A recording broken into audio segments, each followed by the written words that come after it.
I'm Katie. And I'm Beth, and we also worked with James to produce this video. We spoke to a lady called Mrs. Cadoux about her experiences of the Blitz and working with the Quakers after the Second World War. We participated in this project because we were interested in how stories were passed down. We really hope that you enjoy her story.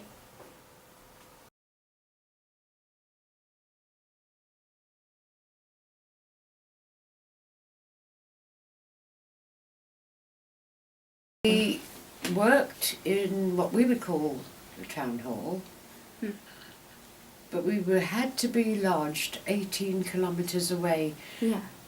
It was in a town called Bochum, at the very centre of the Ruhr. Yeah. There was a Quaker team in Cologne. We had a weekend and visited the team there. First of all, the cathedral was virtually wrecked. And what I found so interesting was, as you drove along the ordinary streets, loads and loads of houses had simply gone. Yeah. But the chimney stacks were still there, Right. sticking up. And somebody told us that people were living in those basements All right. still. The conditions were absolutely atrocious for the Germans, much worse than for the Brits, because our bombing had been so very, very savage. How were you accepted by the German people? Fine, no problem. Because one of our jobs was taking soup to school children. Yeah. The Americans donated probably tens of thousands of what they called Atlantic packs. Yeah. They were very large tins and they contained a ration for a day for a soldier. Yeah. We had to employ a German in the town hall to sort through them because they contained cigarettes and lavatory paper, which you couldn't put in the soup, of course. But some miraculous German cook managed a tasty soup, which, rather like the WRVS Meals on Wheels here, we used to transport around in our... They were very big, like military ambulances. And at one school, we dispensed this in the playground, and the school teacher was with the children, and she said to me, I was fed by the Quakers after the last war, which I found very touching. Yeah. Would you say that your experiences in Germany changed your belief of Germans in general? I was not prejudiced against Germans anyway. Right. My mother was. She was a typical undereducated woman, because in her day you could leave school at 13. And as you probably learned in the First World War, people were smashing the windows of German tradesmen. But I'd been very, very lucky because I'd won a scholarship to one of what I call best schools in London. Yeah. And we had a remarkable headmistress.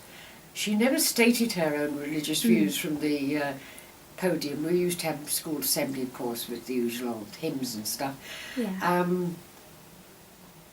But I reckon we were taught to feel citizens of the world. Right. And many years after I'd left, because I was still in touch and got the Old Girls magazine, they did a full-page article about her.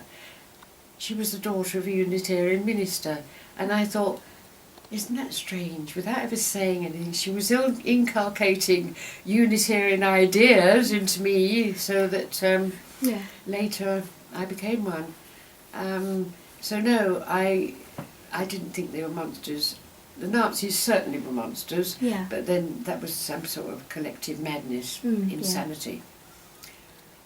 Horrendous, absolutely horrendous. Churchill was virtually worshipped by many, many people, and certainly he did save this country. I was never a fan. When he broadcast, I did not like that growling, aggressive tone. And I found out something about him. many, many, many years later, it's perhaps about 10 years ago, it was proposed to put up a statue in London to Bomber Harris, who was responsible for the firebombing of Dresden. And I was adamantly against this because my husband had been involved. He was in a camp just outside of Dresden. And an ITV film company wanted to make a programme about this controversy.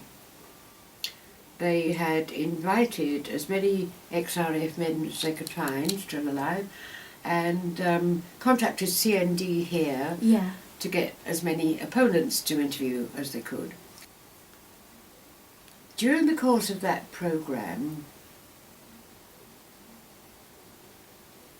one of the RAF men said, we were told that there were such enormous fires because all the houses in Dresden were made of wood.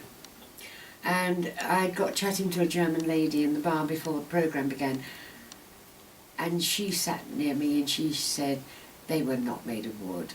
Medieval city, they were made of stone. But I realised that in order to get up the morale of the bomber pilots, they wouldn't let them know, you know, the real damage that their actual bombing have done, because you're going to be able to get them out the next night bombing again. One quality newspaper revealed quite recently that it wasn't Bomber Harris's actual decision, it was Churchill's. All right. In order to shorten the war. So he hoped, so he thought. Because of that utter destruction, roughly 30,000 people killed, more in one night than we lost in Britain during the whole war. Of course, we killed off a lot of their emergency services, ambulance people, policemen, and hospital services and stuff like that. So the remnants of the town council called upon the commandant of this camp, have you got any personnel with medical training who can come in and give us a hand? My husband did not mention a word of his experience for 15 years, but he had mental breakdowns. One of the times he was in hospital, the psychiatrist decided there wasn't enough in his present life to account for the very, very bad state he was in. So he was given some kind of an injection, brings memories back, and he came home in the evening and told me what he told them, that it was not a case of going into the air raid shelters and carrying out bodies, it was a case of scraping them off the walls.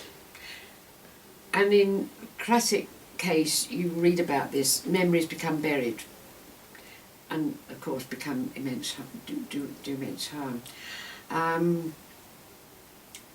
So my daughter made a point of taking this trip last year, and was very delighted to find that the cathedral had been entirely rebuilt. It had lain waste, you know, sort of flattened for 40, 50 years, something like that. And eventually the townspeople thought, we must get the money somehow and we must rebuild it. They managed to get hold of the original plans. It's called the Frauenkirche, and she brought back a booklet about it, of course. And it's really, really beautiful. Yeah. Wonderful building, and it has a book of remembrance inside for the victims. And because her father died partially as a long-term victim, she wrote his name in the book, which gave her quite a bit of satisfaction.